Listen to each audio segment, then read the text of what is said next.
भगवान की जय।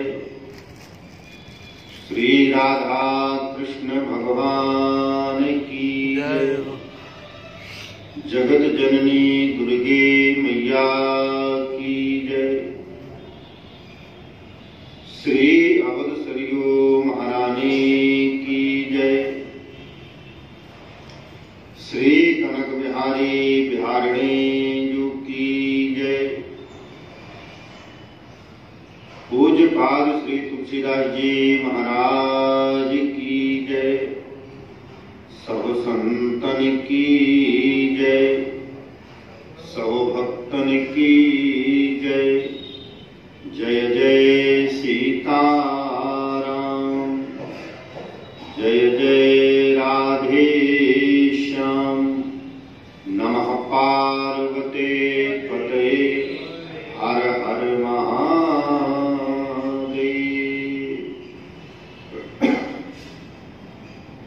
अनंत कोटि ब्रह्मांड नायक परात्पर परब्रह्म श्री सीताराम जी महाराज भगवान के अनुग्रह विग्रह श्री रामचरितमानस अनादि महाकाव्य, जिनकी छत्र छाया में बैठकर के हम भगवान की रसमयी मंगलमयी पतित पावनी आनंदमयी लालित्यमयी दिव्य कथा का रसपान कर रहे हैं, ऐसी करुणा की मूर्ति जगत जननी मां के चरणों में हम बैठ करके सभी उनकी बात सुनता की ओर निहारते रहें और उनकी शरण में बैठ करके दो बार भगवान का नाम हम मंगलमय और पावन स्मरण करें। सीताराम जय सीताराम।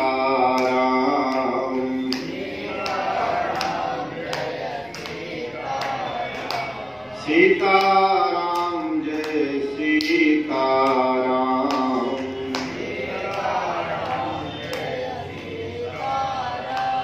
सीताराम जय सीताराम।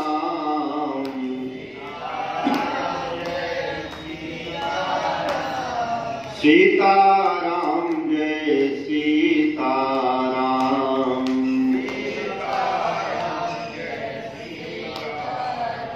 सीताराम जय सीताराम।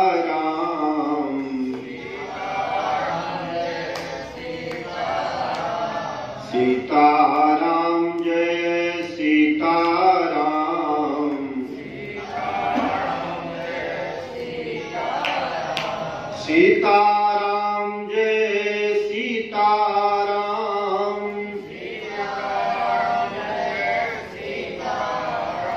सीताराम जय सीताराम।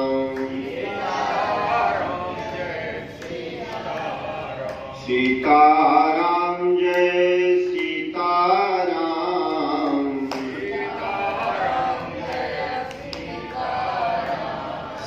सीताराम जय सीताराम। सीताराम जय सीताराम।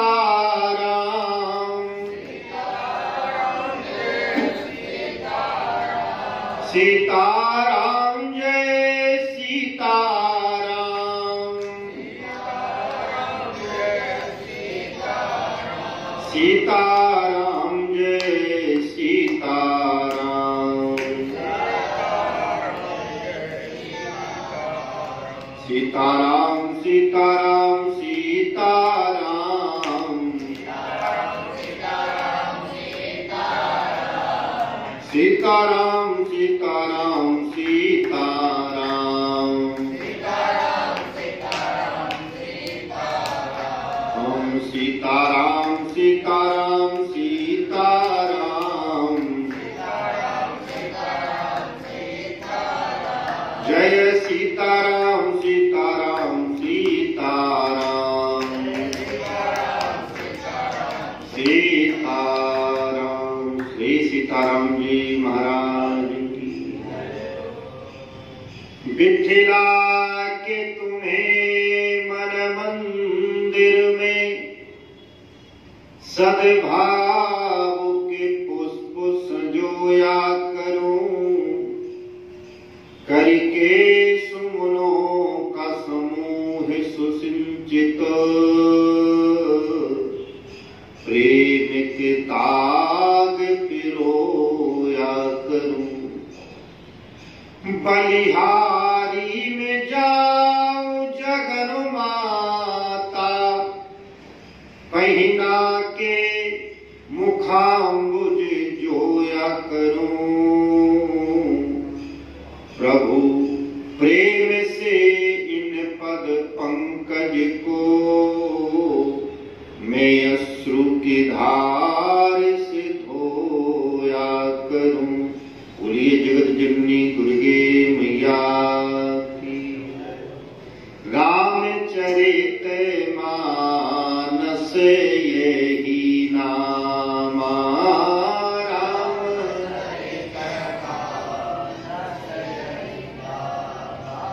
सुनते श्रीमन पाइये विश्रामा।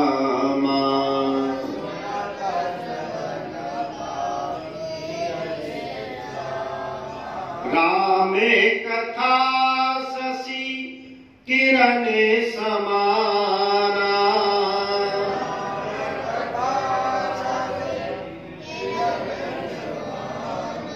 संत चकोरे करही जेहि पाना।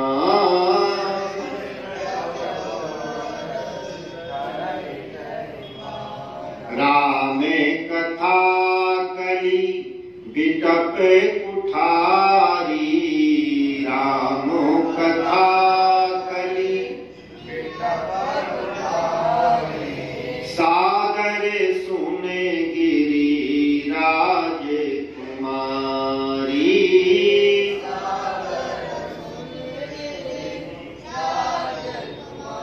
रामे चरित मानस यही नामा,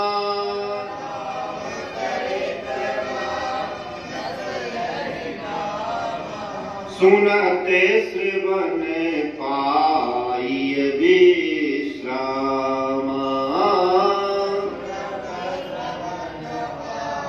ये विश्रामा। बोलिए श्री तुलसीदास जी महाराज की।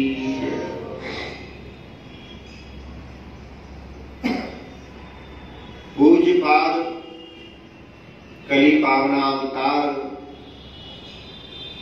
कवि कुलभूषण श्रीमद गोस्वामी तुलसीदास जी महाराज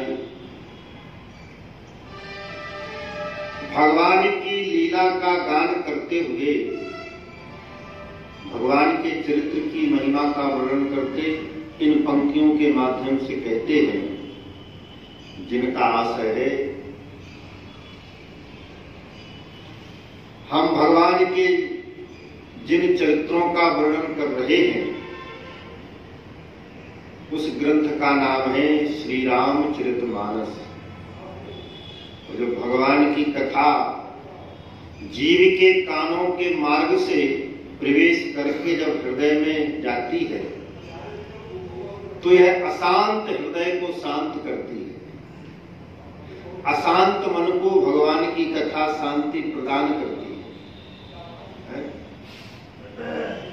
देखो भाई, हम लोग इस संसार में रहते रहते दुनिया की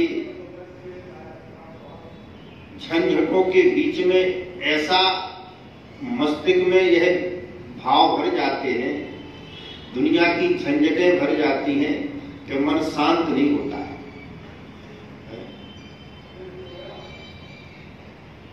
एक बार की आपको बात बताएं,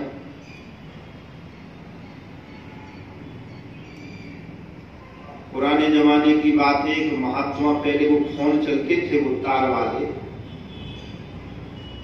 तो उन्हें कहीं जाना था जरूरी प्रोग्राम पर, तो फोन करने के लिए गए। तो दुकानदार से बोले भैया हमारा यह नंबर लगा दो।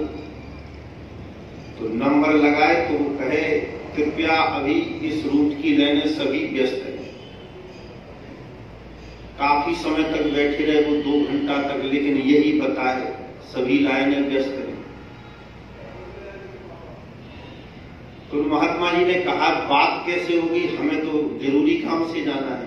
तो उस दुकानदार ने एक बढ़िया बात कही, बोले महाराज जी अभी जाओ अपने घर में बैठो, सवेरे सवेरे 5 बजे आप चले आना। और महात्मा जी 5 बजे पहुंचे, एक ही बार फोन लगाया, तुरंत घंटी में लगी, वो बात हो गई। तो महात्मा जी बता रहे थे तब हमें समझ में आई कि सवेरे सवेरे ब्रह्म मुहूर्त में फोन क्यों लग गया। क्यों? दिन भर का आदमी उलझा हुआ, दिन भर की झंझटें में बीच में रहता हुआ दिमाग इतना अशांत रह जाता है कि भगवान में, परमात्मा में यह अपना मन केंद्रित होता ही नहीं, लगता ही नहीं। लेकिन सवेरे सवेरे ब्रह्म मुहूर्त में मन शांत रहता है और एक ही बार परमात्मा का ध्यान लगाओ, तुरंत परमात्मा का मन, परमात्मा में मन एकाग्र चित्त से मिल जाता है। इसलिए हमारे सनातन धर्म में ब्रह्म बेला, ब्रह्म मुहूर्त, वही ब्रह्म के मिलने का मुहूर्त है, जिसे हम लोग ब्रह्म मुहूर्त कहते हैं। और विभीषण को भी संत मिले तो ब्रह्म बेला में मिले, और परमात्मा भी मिले तो ब्रह्म बेला के ही कारण मिले। इसलिए आपने देखा होगा कभी कभी कथा श्रवण करते करते व्यक्ति जो श्रोता के रूप में बैठे रहते, उन्हें नींद आ जाती। तो एक महात्मा ने पूछा, महाराज ये कथा में बैठ करके नींद क्यों आती है, यह तो बड़ा अपराध है, कथा में सोना नहीं चाहिए।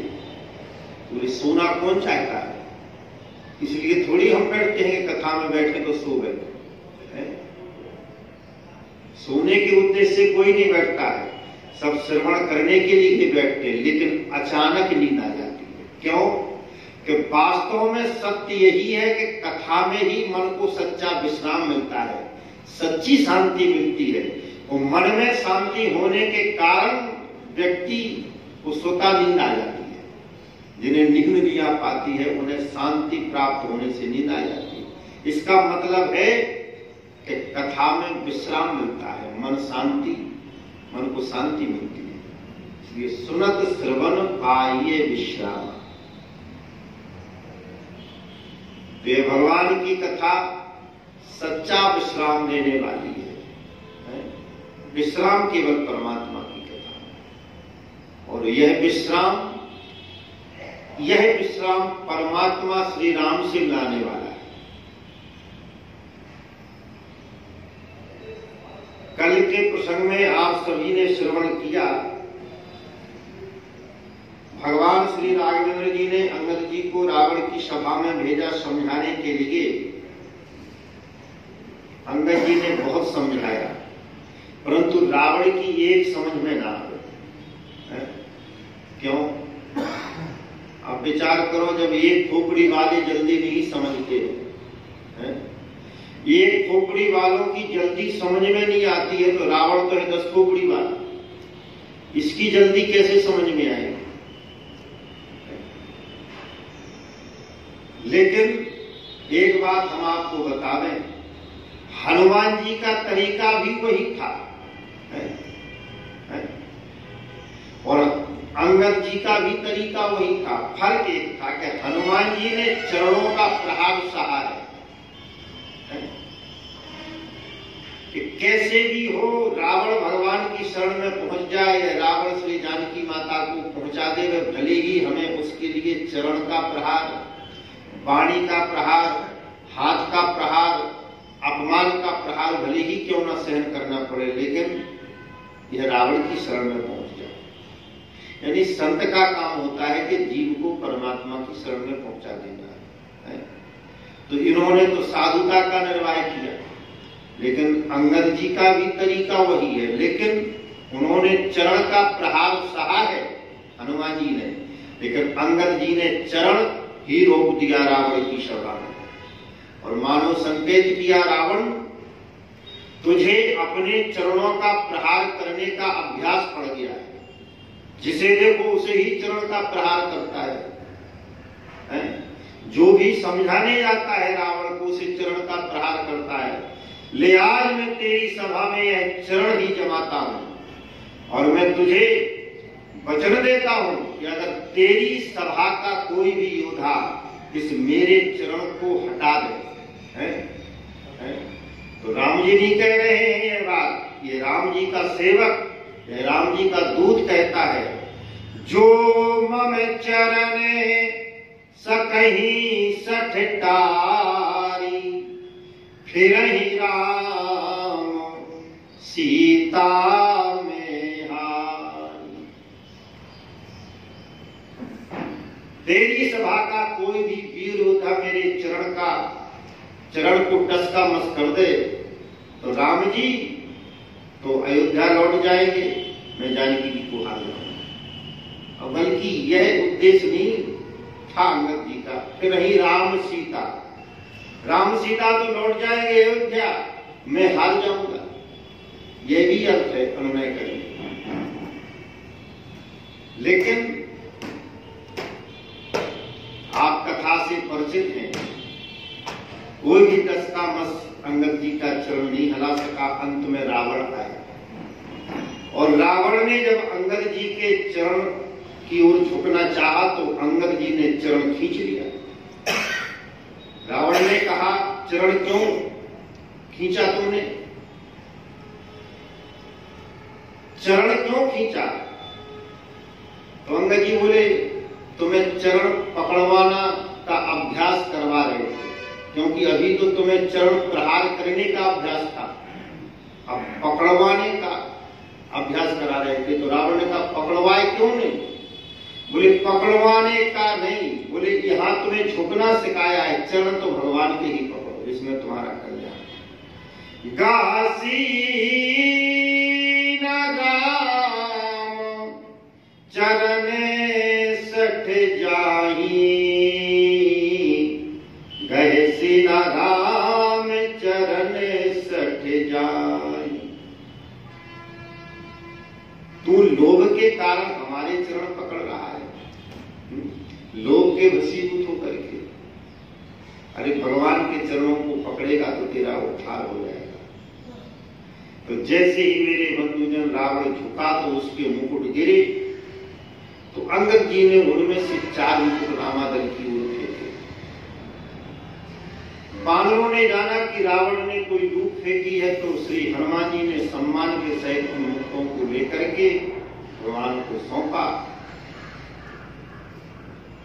और अंगद जी भगवान की सेना में आकर के मिले। अंगद जी ने भगवान के चरणों में प्रणाम किया। अब यहाँ पर श्री तुलसीदास जी कहते हैं, अंगद जी को भगवान श्री राम जी ने बुलाया, वो अपने समीप बैठाया।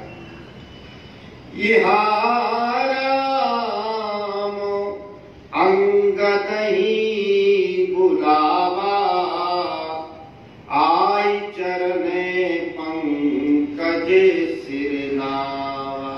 अंगद जी को समीप बैठा करके अंगद जी से पूछे भगवान ने कि हे बाली पुत्र अंगद,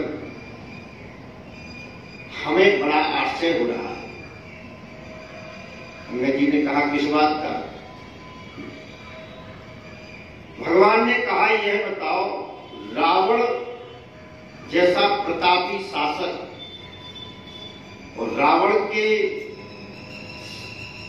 सहयोगी इतने बड़े बड़े बलवान, तो तुमने उन योद्धाओं के मध्य में रावण तक कैसे पहुंचे ताकि रावण की यह मुकुट तुम्हारे हाथ में लगे? तो तुमने यहां पर यह हमारे पास यह भेजे, तो हमें इसी बात का आश्चर्य है। इसलिए सत्य बताओ कि तुमने यह रावण के मुकुट कैसे प्राप्त किए? बाली तनय कौतुक अति मोही, तात सत्य कहूं पूछो तोई। रावण जातु धान कुल टीका, भुज बले अतुल जासु जगली का। जिसकी भुजाओं का बल का प्रताप सारे संसार में है, लेकिन ऐसे बलशाली रावण के पास जाकर के तुमने मुकुट प्राप्त किए, तो तास मुकुट तुम चार चलाए, कहो तात कब नी विध पाए। किस प्रकार से उन मुकुटों को प्राप्त किया? तो अंगद जी ने यह नहीं कहा कि प्रभु हमने ही मुकुट फेंके। फिर अंगद जी की बोलने की शैली देखो। अंगद जी ने कहा प्रभु यह मुकुट हमने नहीं फेंके। फिर अंगद जी कहते हैं राजाओं के चार गुण होते हैं, साम दाम दंड भेद। इन चार नीतियों का पालन करके राजा इन पर इनके अनुसार राज्य करता है। लेकिन रावण इन नीतियों का प्रयोग नहीं करता है, नीतियों का प्रयोग नहीं करता है। तो इन नीतियों ने सोचा कि जब हम रावण के शासन काल में रह रहे हैं, रावण के पास रहते हैं, जे हम यह नीतियों का प्रयोग नहीं कर रहा है, तो हम व्यर्थ हैं इनके पास, क्या करें? तो यह नीति मुकुटों के रूप में सुशोभित थी प्रभु, मुकुटों के रूप में सुशोभित थी। तो यह प्रभु चार नीति ही मुकुट के रूप में आपके पास आई है चल करके, क्योंकि इन नीतियों का पालन प्रभु आप करते हैं। तो यह नीति स्वयं अपने आप चल करके आपके पास आई है। सुन सर्वभक्त प्रणत सुखकारी, मुकुट न होई भूप गुण चारी। यह राजा के चार गुण हैं। सावधान अनुदंड विभेदा, नृत और बसही नाथ कह वेदा। यह वेद कहते हैं प्रभु के, ये राजा के हृदय में निवास करते हैं। लेकिन नीत धर्म के चरण सुहाए, अस जिय जाने नाथ पही आए। ये धर्म के चार चरण हैं, तो चल करके प्रभु स्वयं आपके पास आ गए, और इनका पालन आपके समान भला नहीं कर सकता है। और सत्य तो यह है कि यह रावण धर्म से हीन हो गया है, धर्म से विमुख हो गया है। तो चार नीतियां तो धर्मात्मा राजा के पास ही रहती हैं, ये धर्म से विमुख है, काल के अधीन है। तो यह स्वयं अपने आप यह नीतियां रावण का साथ छोड़ करके प्रभु यह मुकुट के रूप में आपके पास आई। धर्महीन प्रभु पद विमुख, काल दिवस दस शीस, तही परिहरि गुण आए, सुनो कौन राधी। भगवान ने जब इस भाव को सुना, अंगद जी के परम चतुरता श्रवण सुन बहसे राम उदार, समाचार पुनि सब कहे गढ़ के बाल। अंगद जी ने रावण की सारी शक्ति का वर्णन किया, उस खजाने का वर्णन किया, उनकी योद्धाओं की शक्ति का वर्णन किया। समाचार पुनि सब कहे गढ़ के बाल। इस प्रकार से मेरे बंधुजन, अंगद जी ने कहा प्रभु लंकापुरी के चार विशेष मुख्य दरवाजे हैं, हम निरीक्षण करके आए हैं, इसलिए अब विलंब ना करें प्रभु, लंका पर चढ़ाई करने की हम लोगों को आज्ञा दें। और भगवान ने श्री गणेश किया, बानरों को आज्ञा दी। बानर अपनी मौज मस्ती में से होकर के श्री राम जी का जयकारा करते हुए लंका में प्रवेश करते हैं, युद्ध की तैयारी करते हैं, चढ़ाई कर दी। अब यह बानर किस प्रकार से युद्ध करते हैं, तुलसीदास जी कहते हैं देखो, जो कोई अस्त्र शस्त्र तो लिए नहीं है, इनके आयुध क्या है? गिर तरु नख आयुध सब वीरा। गिर माने पहाड़, पर्वत की शिलाएं, वृक्ष को उखाड़ करके युद्ध करते हैं, पर्वतों की शिलाएं फेंक करके युद्ध करते हैं, यही इनके आयुध है। तो तुलसीदास जी कहते हैं ये बंदर किस प्रकार से युद्ध करते हैं। एक राक्षस को पकड़ा, ठीक, राक्षस को पकड़ करके ले जाए, उड़ जाए, बड़े ऊपर दूर जावे, बहुत ऊंचाई पर उड़ जाए, वहीं से पटक दे, वहीं से गिर दे, प्राण चले जाए, मर जाए। इस प्रकार से युद्ध करते हैं। एक निश्चर कही पुनि कपि चले पराई, ऊपर आप हेट भट गिरहि धरन पर जाए। कोई समुद्र की ओर दौड़ते हैं तो समुद्र में पटकते हैं राक्षसों को, कोई पृथ्वी पर पटकते हैं। इस प्रकार से मेरे बंधुजन युद्ध करते हैं। अब बेचारे प्राण बचाते हुए राक्षस भागे, रावण की शरण में आए। तो रावण ने सुना निज दल बिकल, निज दल बिचल, सुनीते ही काना, घेरि सुभट लंकेश रिसाना। रावण ने जब अपनी सेना को विचलित देखा तो क्रोध करते हुए कहा, जो युद्ध से विमुख होकर के हमारे पास लौटेगा तो हम यहां मार देंगे, या तो वहां मरो, लौट करके आए तो यहां मरो। इस प्रकार से मेरे बंधुजन बड़ा सुंदर युद्ध का वर्णन करते हैं तुलसीदास जी। मेघनाथ ने रावण से कहा, पिताश्री हमें आज्ञा दीजिए, हम युद्ध करने जाएंगे। मेघनाथ युद्ध करने के लिए आया। तो मेघनाथ किस प्रकार से युद्ध करता है। मेघनाथ सुनि श्रवण असगढ़ पुनि छेका आई, उतरो वीर दुर्ग ते सन्मुख चलो पराई। कैसा युद्ध करता है। आकाश मार्ग में जाता है रथ से, और आकाश मार्ग से अग्नि की धारा बरसाता है, आग बरसाता है। तो बेचारे बंदर भागे। जब बेचारे बंदर भागे तो नीचे से जल की धारा प्रकट करता है, ऊपर से आग, नीचे से जल, और विष्टा, पीप, हाड़, मांस, इस तरह की वर्षा करता है माया का युद्ध करके। नाना भांत पिशाच पिशाची, मार काट धुन भोलई नाची, नवचढ़ वर्ष विपुल अंगारा, महिते प्रकट हुई जलधारा, विष्टा पुई रुधिर कछहाड़ा, वर्ष ही कबहु उपल पहुंचा। इस प्रकार से मेरे बंधुजन यह मेघनाथ युद्ध करता है। तब अपनी सेना को विचलित हुआ देखा जब श्री लक्ष्मण जी ने, तो लक्ष्मण जी हनुमान जी के साथ युद्ध करने के लिए आए। तो तुलसीदास जी पूरी मानस में केवल एक ही शब्द लिखते हैं लक्ष्मण जी के बारे में और रावण के बारे में।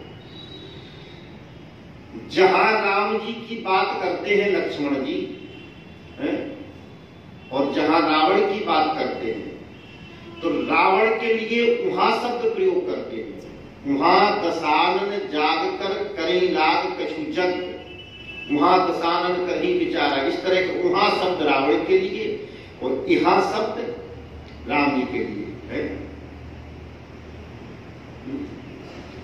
यहाँ राम लक्ष्मण ही बुलावा, यहाँ राम अंगद ही बुलावा, इस प्रकार की यह प्रयोग करते हैं। लेकिन एक शब्द जब लक्ष्मण जी जाते हैं मेघनाथ से युद्ध करने के लिए, तो तुलसीदास जी कहते हैं इहा दशानन सुभट पठाई, नाना अस्त्र शस्त्र गही धाय।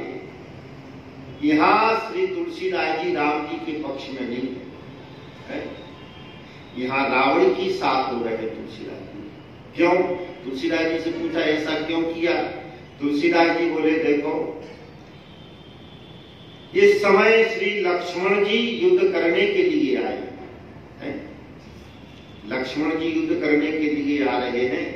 अब लक्ष्मण जी को मूर्छा लगेगी तो हमें लक्ष्मण जी के पास रहना पड़ेगा। तो राम जी को छोड़ दिया, लक्ष्मण जी के पास आया।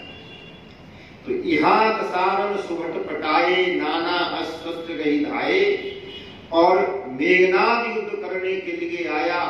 लक्ष्मण जी और मेघनाथ का घनघोर युद्ध हुआ मेरे बंधुजन। और लक्ष्मण जी के बाणों से जब मेघनाथ घायल हुआ, यहां तक कि उसके प्राण जब संकट में पड़े, तो रावण के पुत्र मेघनाथ ने मन में विचार कर लिया, क्या का अब निश्चित ही है छोटे वीर हमारे प्राणों को लिए बिना नहीं जाएंगे, ये हमारे प्राण लेकर के रहेंगे। तो रावण सुत निजे मन अनुमाना, संकट भयऊ हरहि मम प्राण। अब हमारे ऊपर बड़ा भारी संकट आ गया है, प्राण निश्चित ही जाएंगे। तब उस मेघनाथ ने क्या किया, एक वीर घातनी शक्ति का प्रयोग करके श्री लक्ष्मण जी पर प्रहार कर दिया। वीर घातनी छाड़े सिसांगी, तेज पुंज लक्ष्मण पूरे लागी। लक्ष्मण जी के हृदय में वह शक्ति प्रवेश करती है। लक्ष्मण जी मूर्छित होकर के उसी जगह गिर पड़ते। मेघनाथ रथ से उतर कर आया, उसने सोचा कि जब हमने लक्ष्मण को मारा है तो इन्हें हम लंका में ले जाएंगे, दिखाएंगे पिता को कि देखो जिन्होंने हमारी सेना का वध किया है, हम उस योद्धा को अपनी लंका में लाए। तो मूर्छा हुई शक्ति के लागे, तब चल गयो निकट भय त्यागे। तो अब वह मेघनाथ लक्ष्मण जी को उठाने का प्रयास करता है। कौन लक्ष्मण जी को? तुलसीदास जी कहते हैं, मेघनाथ सम कोट सत जोधा रहे उठाए। पहले तो मेघनाथ ने प्रयास किया लक्ष्मण जी को उठाने का, और जब मेघनाथ से नहीं उठे श्री लक्ष्मण जी, तब अनेक बलवान योद्धा सहायक में सहायता करने लगे, फिर भी श्री लक्ष्मण जी नहीं उठे। क्यों? तुलसीदास जी कहते हैं, जगदाधार शेष किम मेघनाथ सब कोट सत जोधा रहे उठाई। क्यों नहीं उठे? बोले जगदाधार शेष किम उठे चले खिसियाई। जब श्री लक्ष्मण जी नहीं उठे, क्यों? ये जगत के आधार हैं, जगदाधार। इसलिए नामकरण जब चारों कुमारों का हुआ तो लक्ष्मण जी का सबसे पीछे हुआ। श्री राम, श्री भरत जी, शत्रुघ्न जी और लक्ष्मण जी है। लक्षण धाम राम प्रिय सकल जगत आधार, गुरु वशिष्ठ ही राखा लक्ष्मण नाम होगा। ये सारे जगत के आधार है। तो मेरे बंधुजन, जगदाधार से सिकम चले उठे खिसियाए। जब नहीं उठे लक्ष्मण जी तो खिसिया करके लौट गया। श्री हनुमान जी आए मेरे बंधुजन, लक्ष्मण जी को अपनी गोद में उठा लिया। यहाँ पर सायंकाल की वेला हुई, भगवान श्री राम व्याकुल होने लगे, अपने मंत्रियों से पूछने लगा कि लक्ष्मण जी अभी तक नहीं आए युद्ध करके। राम जी ने पूछा कि अभी तक श्री लक्ष्मण जी वापस नहीं आए। व्याकुल होने लगे भगवान। तब तक श्री हनुमान जी लक्ष्मण जी को लेकर के आए और भगवान की गोद में बैठा दिया। व्यापक ब्रह्म अजित भुवनेश्वर, लक्ष्मण कहाँ बूझ करुणा कर। तब लगिले आयो हनुमान, अनुज देखे प्रभु अति दुख माना। श्री लक्ष्मण जी की जब मूर्छित अवस्था देखी भगवान ने, तो भगवान बड़े व्याकुल होने लगे, दुखी हुए। भगवान जगाने का प्रयास किया, मूर्छा दूर करने का प्रयास किया, लेकिन लक्ष्मण जी की मूर्छा नहीं खुल गई। तो भगवान ने श्री जामवंत जी से पूछा, जामवंत जी हमारे भाई लक्ष्मण की मूर्छा कैसे दूर होगी? तो जामवंत जी ने कहा, प्रभु एक उपाय है। क्या? बोले लंका में सुसेन वैद्य नाम के वैद्य रहते हैं, अगर वह यहाँ पर आ जाए तो कोई ना कोई उपाय अवश्य रास्ता निकालेंगे।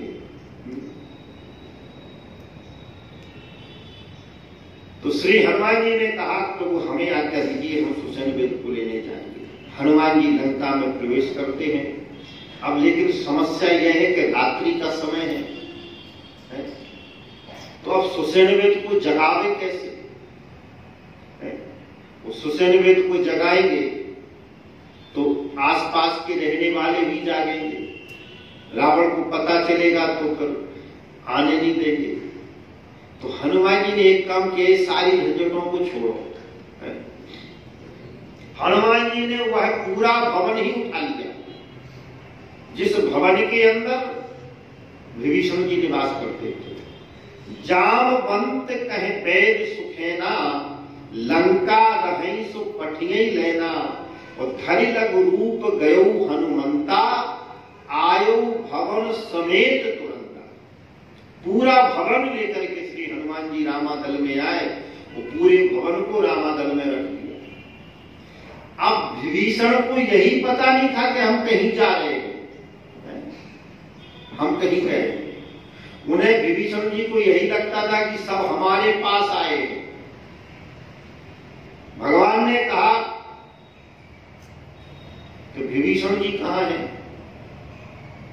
हनुमान जी ने कहा इसी के अंदर होंगे विभीषण जी। और कहां होंगे? सीताराम, हाँ सुसेन वैद्य। सीताराम सीताराम सीताराम सीताराम,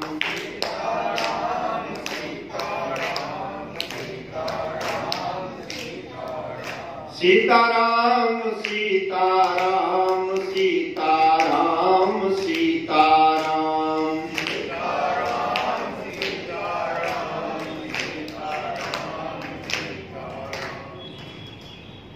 वैद्य कहाँ है? श्री हनुमान जी बोले इसी के अंदर होंगे। फाटक खोले गए तो उसमें से सुसेन वैद्य निकले। तो भगवान ने पूछा कि इनकी क्या आवश्यकता थी? इस पूरे भवन की वैद्य को बुलाया था तो वैद्य को लेकर के आते, तुम पूरा भवन लेकर के आते।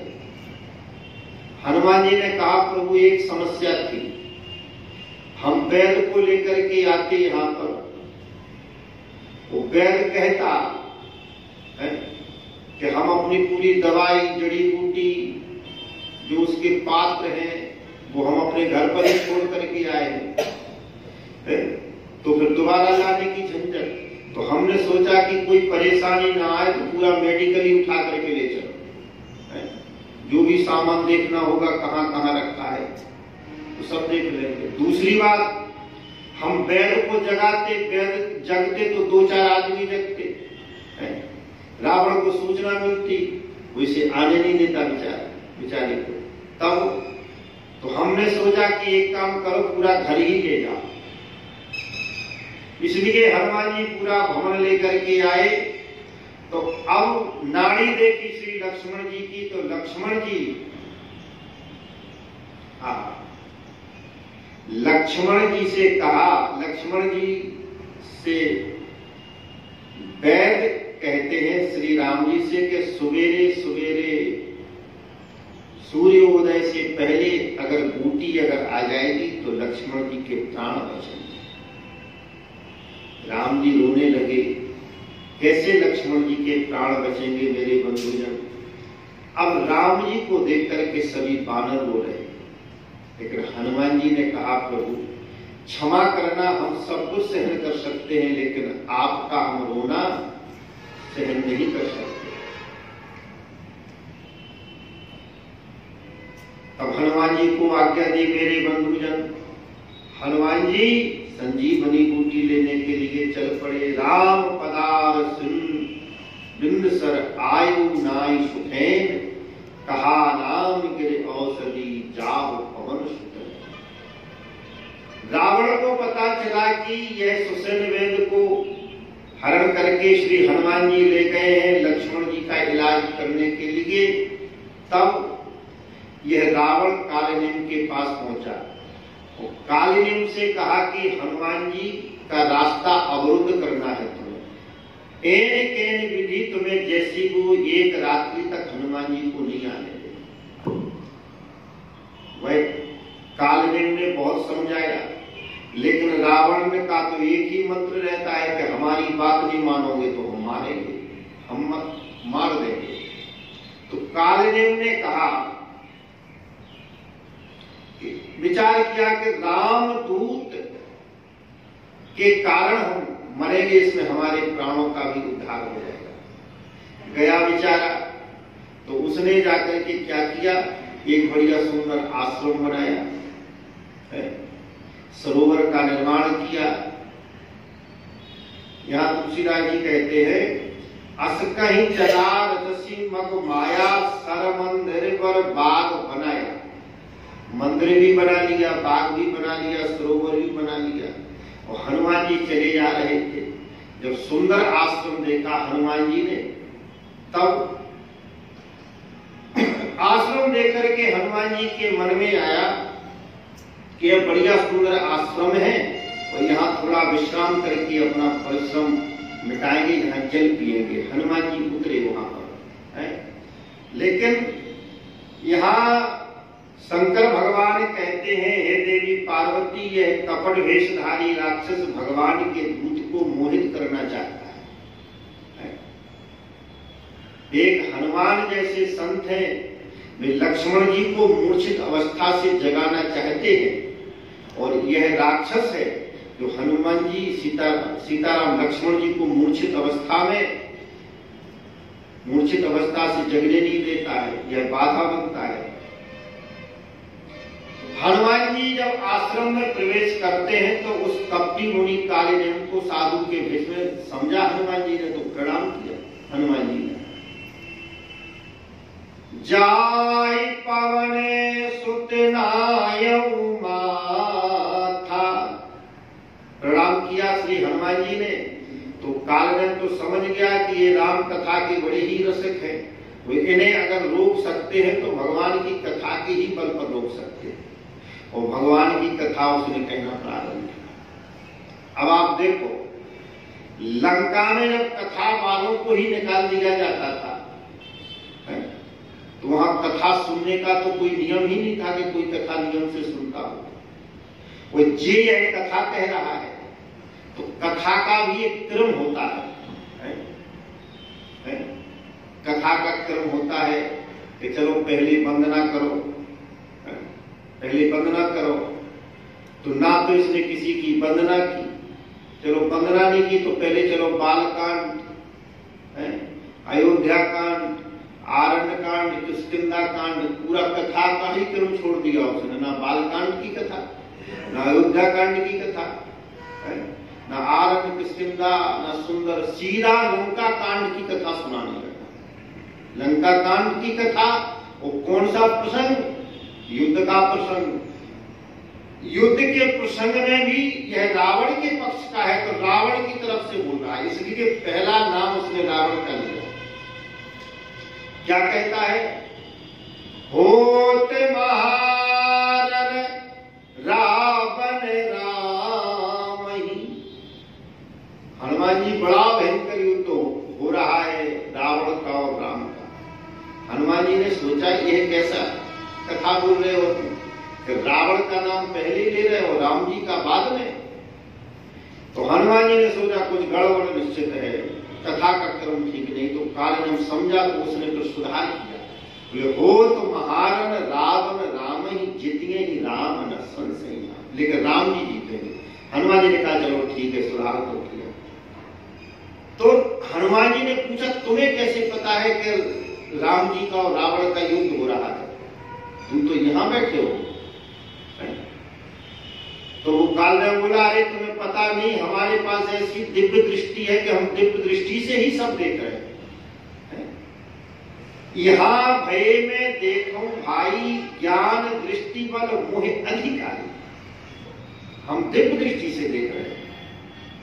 तो जब कथा सुनाई है, देखो हनुमान जी को, तो हनुमान जी ऐसे श्रोता है कि राम कथा सुनने के रसिया, लेकिन कालनेम के द्वारा जब कथा सुनी तो हनुमान जी को कथा में ही प्यास लगी। हनुमान जी बोले, कि महात्मा जी हमें बड़ी जोर की प्यास लग रही है, जल मिलेगा?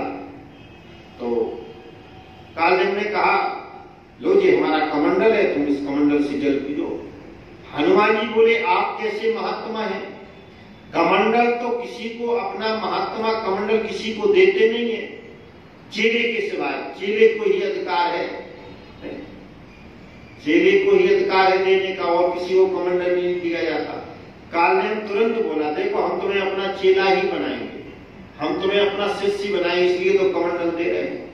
हनुमान जी ने कमंडल लिया और जाकर के उस सरोवर में श्री हनुमान जी प्रवेश करते हैं। और जैसे ही श्री हनुमान जी ने प्रवेश किया, मांगा जलते ही दीन कमंडल, कहे कपि नहीं अघाऊं थोड़े जल। हनुमान जी ने कहा, इस कमंडल के जल से हमारी प्यास नहीं बुझेगी। तब कालनेम ने कहा, तो सामने सरोवर है, वहां पर जाओ, वहां पर अपनी प्यास बुझाओ। हनुमान जी सरोवर में पहुंचे और जैसे ही प्रवेश किया तो वहां पर बड़ी भारी मगर की पत्नी मगरी रहती है। हनुमान जी का चरण पकड़ लिया और हनुमान जी का जब चरण पकड़ा तो हनुमान जी ने उस मगरी को ही पछाड़ दिया, मर गई। उसके शरीर से एक दिव्य अप्सरा निकली, मेरे बंधुजन, सुंदर मुख वाली। उस दिव्य अप्सरा ने श्री हनुमान जी से कहा, हनुमान जी यह कोई संत नहीं है, यह तो कपटी के भेष में यह कालनेम है जो तुम्हें यहाँ लुभाना चाहता है। लक्ष्मण जी के प्राणों का घातक बनना चाहता है, इसलिए लुभावे में मत आना। मकरी क्या कहती है, सर पैठत कपि पद कहा, मकरी तब यकुलान, मारी सोधर दिव्य चली गगन चढ़ जा।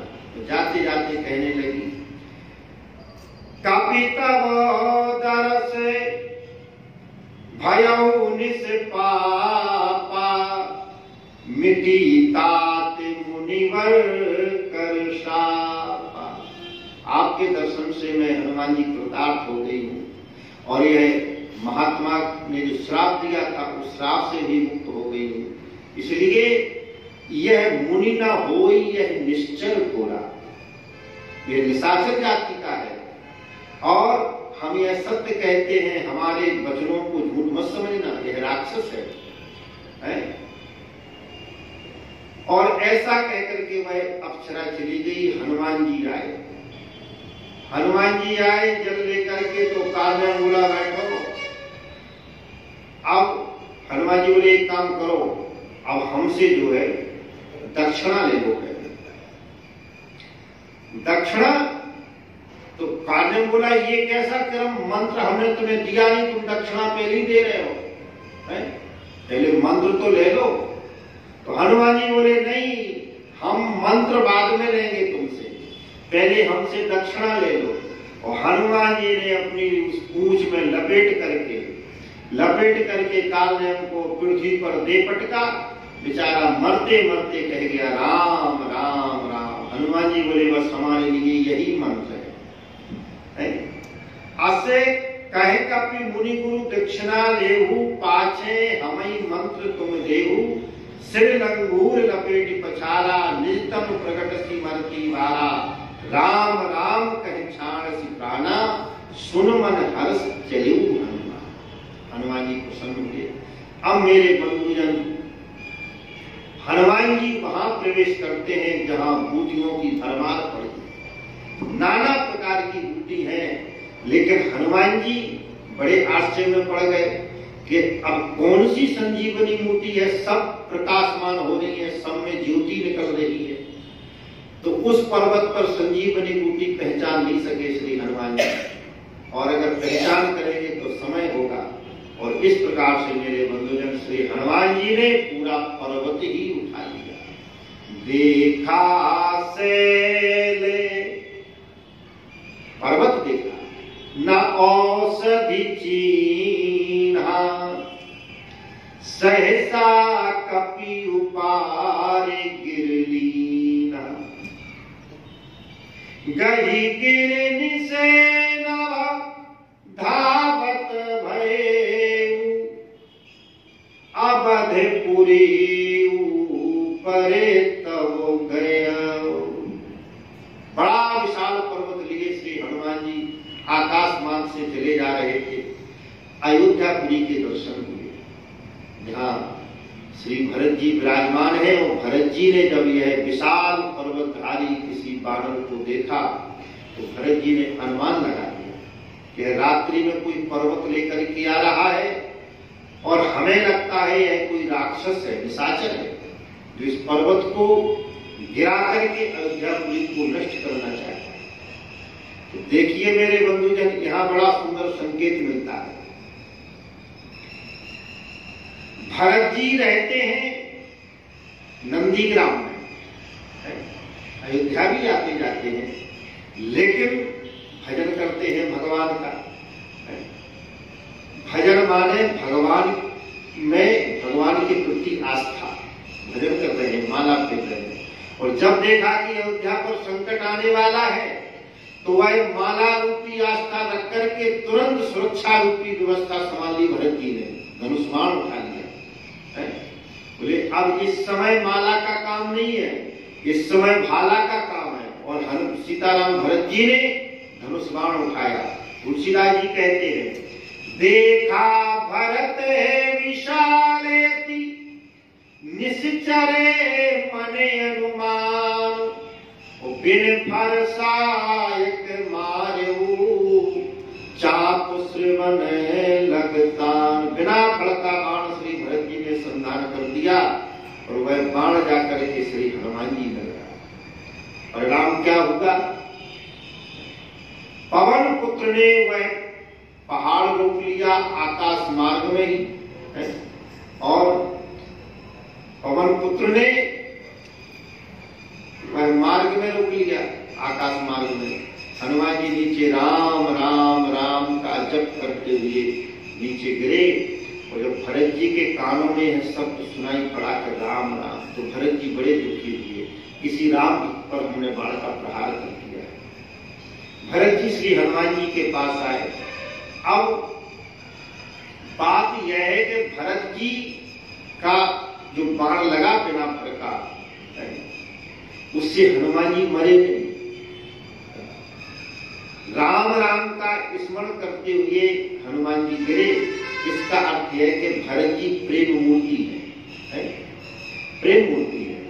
और जिसे प्रेम का बाण लग जाए एक बार, जिसे प्रेम का बाण लग जाए, बस वो राम राम ही जपेगा जीवन में और कुछ नहीं करेगा।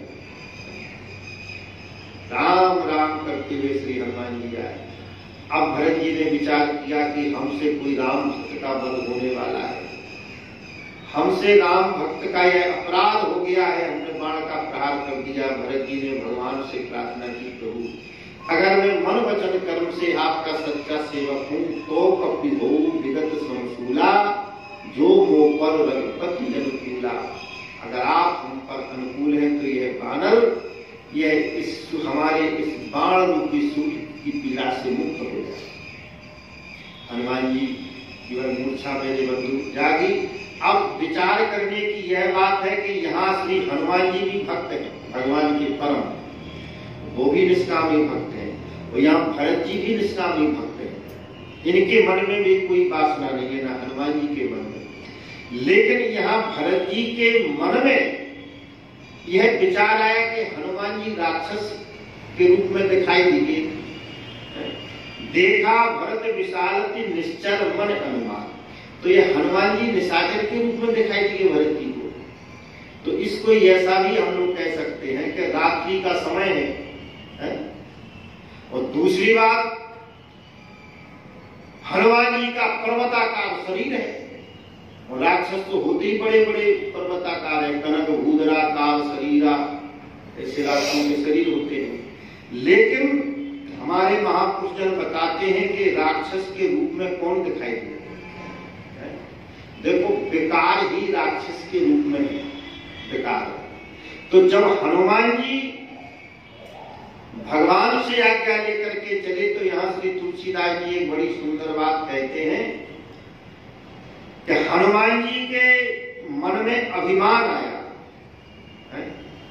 हनुमान जी के मन में अभिमान आया, और अभिमान लेकर के श्री हनुमान जी चले आगे वर्णन आएगा, श्री भरत जी से कहेंगे मोरे भार चलई किम बाना अस कप मन उपजा अभिमाना है, अस कपि मन उपजा अभिमाना। तो अभिमान लेकर के हनुमान जी आए हैं। यहां श्री तुलसीदास जी कहते हैं सीताराम सीताराम सीताराम सीताराम सीता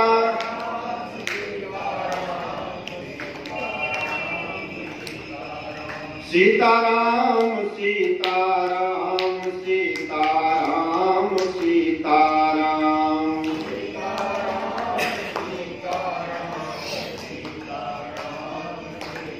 राम सीताराम सीताराम सीताराम सीताराम।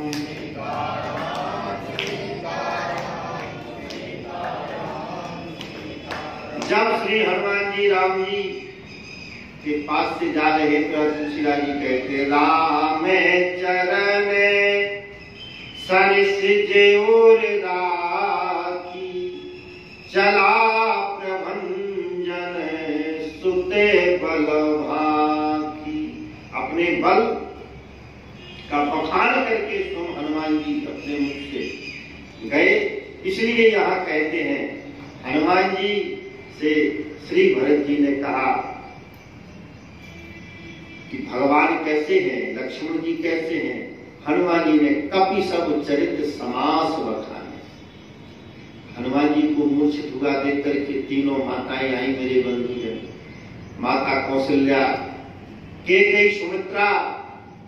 जब यह कथा सुनाई के राम जी और रावण का युद्ध हो रहा है, लक्ष्मण जी को मूर्छित अवस्था में पड़े हैं, मूर्छित अवस्था में है, और सवेरे के पहले अगर हम नहीं पहुंचेंगे तो लक्ष्मण जी के प्राणों को संकट है। तो कौशल्या क्या कहती है, उसमें कौशल्या का भाव है। कौशल्या ने कहा देखो हनुमान, राम जी से जाकर कह देना तुम कि सुमित्रा नंदन को जैसे ले गए थे वैसे ही उनको सौंप देना, वैसे ही सौंपना। और अगर तुम्हारे कारण हमारे लक्ष्मण ने प्राण दे दिए हैं तो तुम भी लक्ष्मण जी के पीछे प्राणों का परित्याग कर देना, लक्ष्मण को लेकर के अयोध्या आना, लक्ष्मण से खाली होकर के अयोध्या मत आना। यह कौशल्या ने कहा। लेकिन सुमित्रा माता ने क्या कहा, नहीं कहे, इस समय हमारा बड़ा बेटा संकट में है, एक हमारा पुत्र तो इस समय मूर्छित अवस्था में है, सहायता के लिए कोई नहीं है। तुरंत शत्रुघ्न का हाथ पकड़ के कहा बेटा तुम इस समय शीघ्र हनुमान जी के साथ जाओ, राम जी की सहायता करो। हनुमान जी ने जब सुमित्रा माता का यह भाव देखा तो कहने लगे धन है सुमित्रा माता जो अपने भगवान पर, अपने बेटे पर, दोनों पुत्रों को निछावर कर दिया। तो यहाँ भरत जी ने कहा हनुमान तुम्हारे शरीर में हमारे बाण की चोट है और जाने में बड़ा समय लगेगा, इसलिए तुम हमारे बाण पर बैठो, पहाड़ के समेत बैठो। चढ़ मम सायक शैल समेता पठवो कोई जय कृपा निकेता। हम तुरंत तुम्हें भगवान के पास भेज देंगे। अब हनुमान जी ने सोचा पर्वताकार शरीर हमारा है और पर्वत है तो ये भरत जी का बाण कैसे ले जाएगा।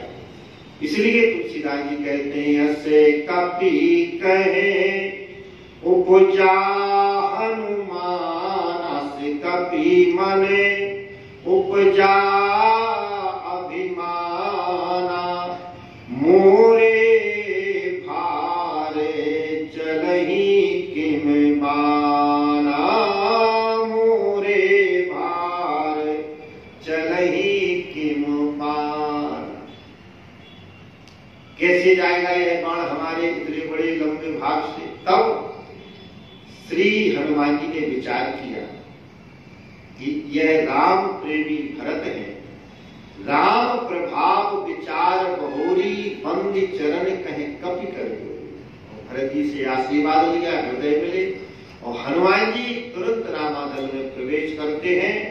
और आप देखेंगे हनुमान जी से श्री राम जी आते ही हृदय से लगा लिया। क्यों? बोले लक्ष्मण जी को जिलाने वाले श्री हनुमान जी हैं। और तुरंत वैद तब कीन उपाई, उठ बैठे लक्ष्मण हर्षाई। और राम प्रभाव विचार बहुरी, तब प्रताप पुर राख प्रभु।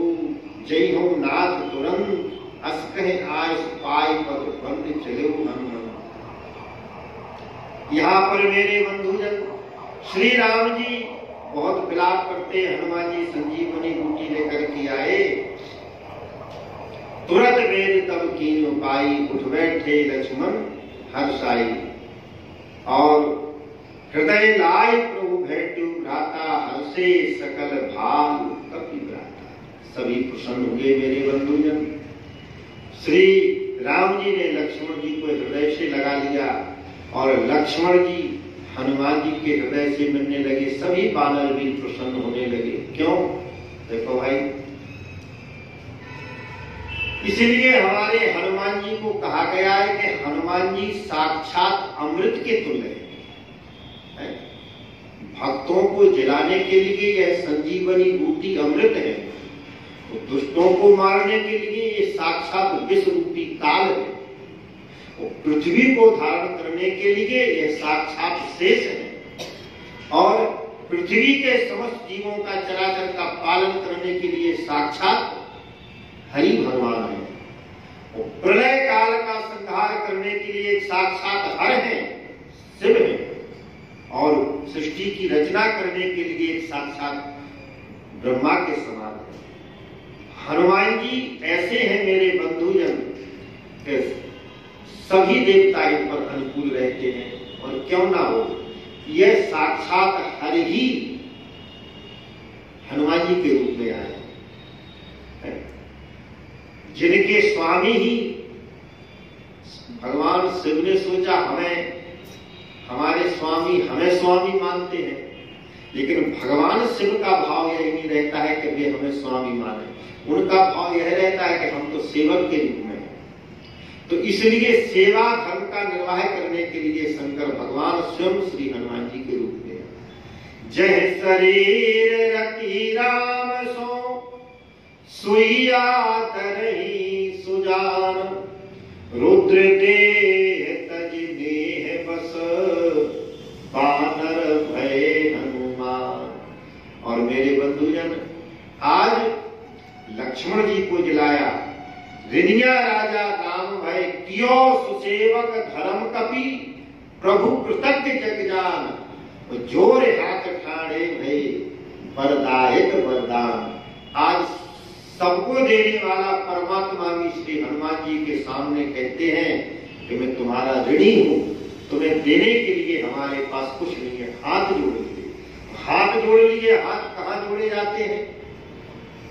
स्वामी के पास है। तो मानो इस भाव से भगवान श्री राम जी हनुमान जी को अपना स्वामी स्वीकार करते हैं। और सच्चे स्वामी का भाव भी अगर शिव में रखते हैं तो सेवक के प्रति भी सच्ची निष्ठा करके सेवक को भी स्वामी के रूप में देखते हैं। यह है आपस में सेवक स्वामी सखा सिय प्रीते, हित निर्बल सहोदरी तुलसी के। लक्ष्मण जी जीवित हुए। सारे रामादल में प्रसन्नता की लहर दौड़ी मेरे बंधुजन। अब से चर्चा हम लोग सायंकाल की वेला में करेंगे। तब तक के लिए अपनी वाणी को विश्राम और 2 बार भगवान का नाम। सीताराम वंदना, राधे श्याम वंदना। अंजना के नंदना की बार बार वंदना। सीताराम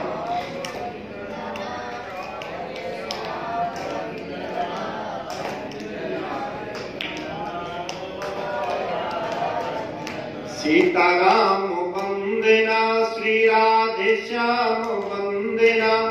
अंजनी के नंदना की बार बार वंदना। सीताराम वंदना, राधे श्याम वंदना। अंजना के बार बार वंदना। सीताराम वंदना, श्री राधे श्याम वंदना। सीताराम वंदना, श्री राधे श्याम वंदना। अंजना के लाल